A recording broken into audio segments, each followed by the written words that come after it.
ബാലുശ്ശേരി പറയട്ടെ. ഒരാൾ ലോറി നിസ്കാരത്തിന് ശേഷം സുബ്ഹാനല്ലാഹ് അൽഹംദുലില്ലാഹ് അല്ലാഹു അക്ബർ ഇത് 33 വട്ടമാണ്. എല്ലാവർക്കും അറിയാം. ലോകത്തൊരു മുസ്ലിമിന് എതിരെ അഭിപ്രായമില്ല.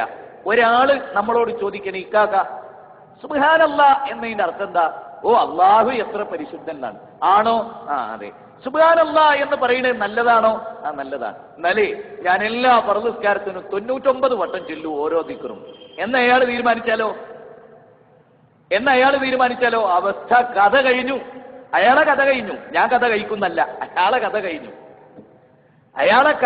ഇസ്ലാമെന്ന് പുറത്തുപോയി. ഇസ്ലാമെന്ന് പുറത്തുപോയി. എന്തേ ചെയ്ത തെറ്റ്? ഒന്നുമില്ല. സുബ്ഹാനല്ലാഹ് എന്ന് 99 തവണ പറഞ്ഞുപോയി. അങ്ങനെ പറഞ്ഞാൽ ഇസ്ലാമെന്ന് പുറത്താണ്. ഇതേത് ഖുർആനിലുള്ളതാ? ഏത് ഹദീസിലുള്ളതാ?